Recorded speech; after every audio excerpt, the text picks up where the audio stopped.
ఈ మధ్య కాలంలో నేను చాలాసార్లు వినింది ఏంటంటే, కుటుంబ వ్యవస్థ బాగలేకపోతే భారతదేశం మనకు కొలాప్స్ అయిపోతుంది, అంటే ఉండదు. ఎందుకో నేను ఎగ్జాంపుల్ చెప్తాను. ఫెమినిజం, ఆడవాళ్ళు బాగా ఎంపవర్మెంట్ అయిపోవడం, దాని గురించి మాట్లాడుతుంటారు. మేము చాలా మంది గొడవలు వింటుంటాము. ఇంతకు ముందంటే ఆడవాళ్ళు చదువుకునే వాళ్ళు కాదు, వాళ్ళు ఇంటికే అంటి పెట్టుకొని ఉండేవాళ్ళు. ఈ కొత్త రకం ఫెమినిజం ఏమైందంటే, పెళ్ళిళ్ళు చేసుకుంటారు. పెళ్ళిళ్ళు చేసుకున్నాక ఆడపిల్లలు, ఇప్పుడు నాకు వినిపిస్తున్న కొత్త సమస్యలు, ఎప్పుడో 20 ఏళ్ల క్రితం అయితే అత్తగారు టార్చర్ పెట్టేవాళ్ళు, అత్తగారు కొట్టేవాళ్ళు, మమ్మల్ని ఉద్యోగం చేసుకునే వాళ్ళు కాదనే కంప్లైంట్. ఇప్పుడు ఏంటయ్యా అంటే, కోడలు వస్తుంది, ఆ అమ్మాయి చెప్తుంది నేను పని చెయ్యను, అత్తగారే అక్కడ పోయి అన్నీ చేసి పెట్టాలి. వీళ్ళు ఉద్యోగాలు చేసుకుంటారు, కొంతమంది ఉద్యోగాలు చేసుకున్నాక వాళ్ళ డబ్బులు వాళ్ళ దగ్గరే ఉంటాయి. ఆడవాళ్ళకి నా డబ్బులు నా ఇష్టం, నేను పని చేయను, అత్త పని చేయాలి, లేకపోతే మగవాడు పని చేయాలి, ఎందుకంటే నేను సంపాదిస్తున్నా, వాళ్ళు సంపాదిస్తున్నారు. ఇదొక వైఖరి.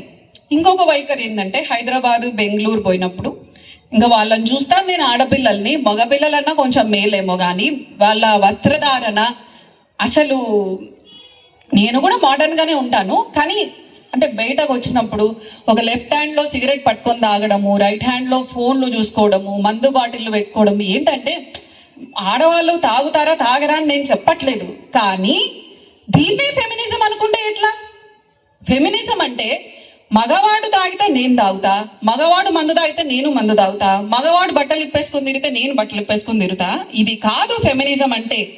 ఈ బాధ్యత చెప్పాల్సింది ఎవరు? ఇంట్లో. ఇప్పుడు మనది, ఒక తల్లిగా మన బాధ్యత. ఫెమినిజం అంటే, మా ఆయన డాక్టర్ అయినాడు, నేను డాక్టర్ అవుతా. మా ఆయన బాగా కష్టపడి పని చేస్తున్నాడు, నేను కష్టపడి పని చేస్తా. మా ఆయన కూడా పిల్లల్ని చూసుకోవాలి, నేను కూడా పిల్లల్ని చూసుకోవాలి. నేను వండుతా, ఆయనను కూడా వండమని చెప్పాలా. నాకు 2 పిల్లలు, ఆడపిల్ల మగపిల్ల.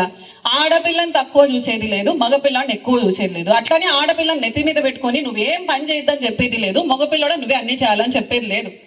మగపిల్లోడు వాడి రూమ్ వాడు సర్దుకోవాలి, ఆడపిల్ల ఆ పిల్ల రూమ్ ఆ పిల్ల సర్దుకోవాలి. ఆడపిల్లలకు మనం ఏం పనులు చెప్తామో మగవాడు కూడా అన్నీ చేయాలి. ఇది మోడర్న్ ఫెమినిజం అనే ముసుగులో వెళ్ళిపోయి ఆడవాళ్ళు పాపం మగవాళ్ళను హింసించేసి మేం పని చెయ్యం, అత్తగాళ్ళను చూసుకోం అనేది కరెక్ట్ కాదు. నేను పని చేస్తున్నానంటే, నేను డాక్టర్గా పని చేస్తున్నానంటే నాకు ఒక సపోర్ట్ సిస్టమ్ కావాలి. అది నా తల్లి కావచ్చు, నా అత్త కావచ్చు. వాళ్ళు నాతో బాగుంటే నేను వాళ్ళు రేపు పెద్దగైనాక బాగా చూసుకుంటా. నేను 50 ఏళ్ళు వచ్చినాక నా కోడల్ని నేను బాగా చూసుకోవాలి, నా కోడళ్ళు కూడా నన్ను బాగా చూసుకోవాలి. ఇది భారతీయ స్త్రీకి ఉన్న ఔన్నత్యం. మీరు చూడండి, రాణి రుద్రమదేవి, ఆమె తల్లి బాధ్యతలు నిర్వహించింది, రాణి రాజ్యాన్ని వెళ్ళింది. ఎంతో మంది రాణులు ఉన్నారు మనల్ని చూసుకుంటే. మీరు బెంగళూరులో కెట్టూరు చెన్నమ్మ ఉంది, ప్రాణాలకు తెగించి మొట్టమొదటిసారి పోర్చుగీస్ మీద దాడి చేసి వాళ్ళని ఓడించిన ఘనత ఒక స్త్రీ. మీరు భారతదేశం వెలుపల మన జెండా ఎగరేసిందంటే మేడం బికాజీ కామా, ఆమె ఒక స్త్రీ. ఫెమినిజం అంటే మేము ఇట్లా బట్టలు వేసుకుంటాం, మేము ఇంట్లో పనులు చెయ్యం, మా డబ్బులు మావి, లేదంటే మగవాళ్ళందరి మీద కేసు పెడతానంటే అది ఫెమినిజం కాదమ్మా. మీరు మీ ఇంట్లో ఆడపిల్లలకి మీరు పద్ధతి నేర్పించండి, మీ ఇంట్లో మగపిల్లలకి పనులు నేర్పించాలి. అప్పుడే మన భారతదేశ సంస్కృతి, మన భారతదేశ కుటుంబము నిలబడుతుంది.